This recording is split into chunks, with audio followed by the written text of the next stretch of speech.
Merhabalar kıymetli izleyicilerim ve takipçilerim. Binnur'un Mutfağı kanalıma ve mutfağıma hoş geldiniz.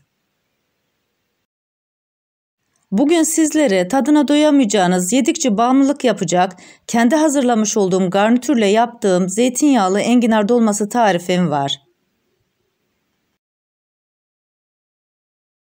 Tarifime başlamadan önce kimin nereden izlediğini bana yorumlardan yazarsanız değerli takipçilerimin nereden izlediğini öğrenmiş olurum.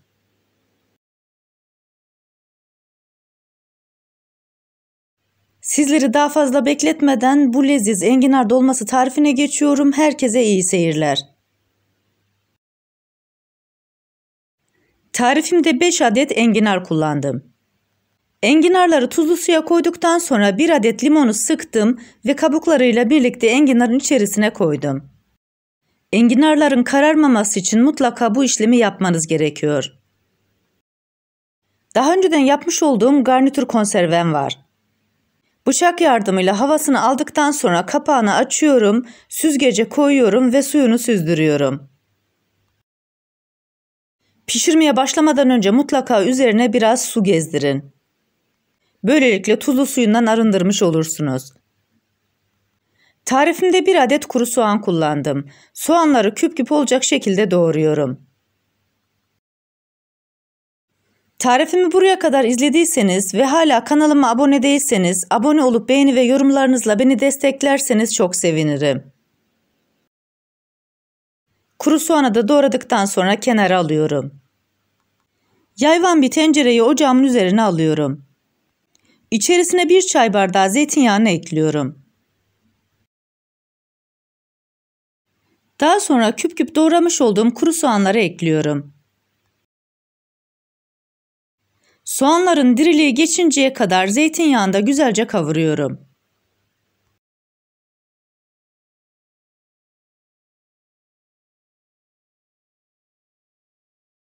Soğanların diriliği geçtikten sonra içerisine 1 tatlı kaşığı şekeri koyuyorum. Zeytinyağlı yemeklerinizde mutlaka 1 tatlı kaşığı şeker ya da 1 adet küp şeker kullanın. Böylelikle yemeğin asitini almış olursunuz ve daha parlak olur. Yıkayıp süzdürmüş olduğum garnitürleri ekliyorum. Garnitürleri sadece 30 saniye boyunca kavuruyorum.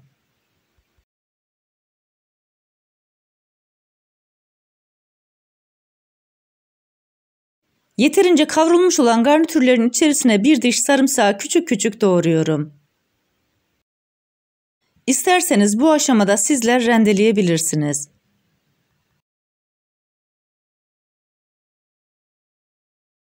Sarımsağı da doğradıktan sonra biraz karıştırıyorum.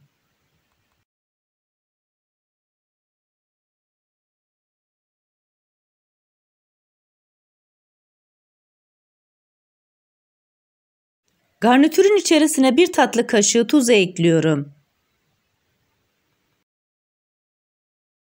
Bu arada tarifimde kullanmış olduğum bütün malzemeleri açıklama kısmında ölçüleriyle birlikte paylaşıyor olacağım. İsterseniz oradan da bakıp faydalanabilirsiniz. Enginarların suyunu süzdürdüm. Hiçbir yıkama işlemi yapmadan tencerenin içerisine birer birer koyuyorum ve içlerini garnitürle dolduruyorum. Tencerenin içerisine koymuş olduğumuz enginarlar kararmadan bu işlemi çok hızlı yapmanız gerekiyor.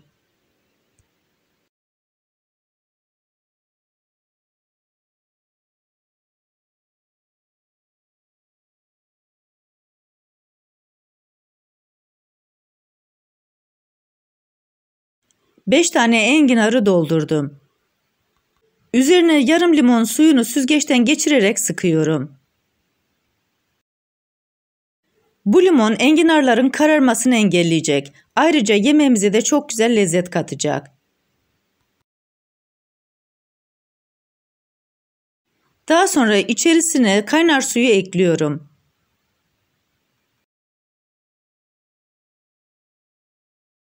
Suyu göz kararı koyuyoruz. Enginarların uç kısmına gelinceye kadar suyu koyuyorum.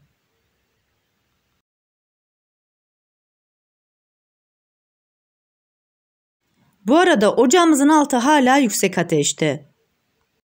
Enginarlar kaynayıncaya kadar yemeğimiz yüksek ateşte duracak. Kaynadıktan sonra en küçük ocağımızı kısık ateşe getireceğiz.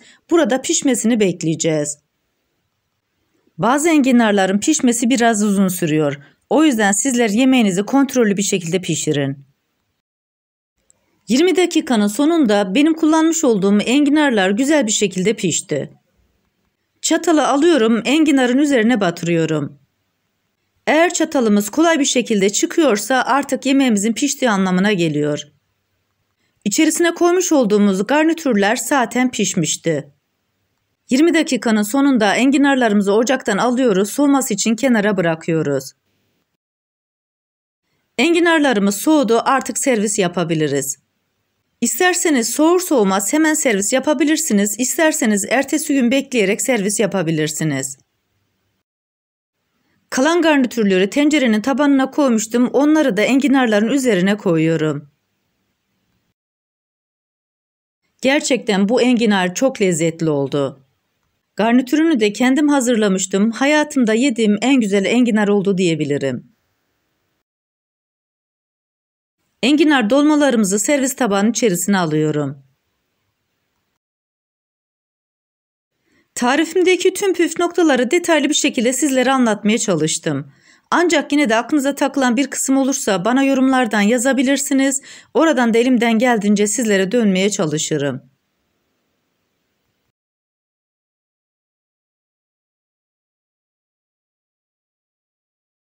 Servis tabağına koymuş olduğum enginarların üzerine biraz da suyundan gezdiriyorum.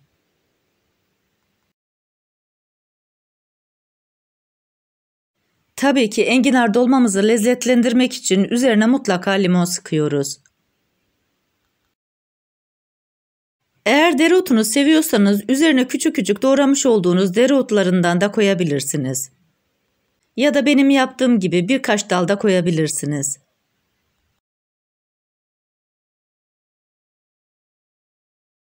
Sizlere bir de bu güzel enginar dolmasının iç dokusunu göstermek istiyorum. Yumuşacık, tam kıvamında gerçekten çok lezzetli bir zeytinyağlı yemek oldu.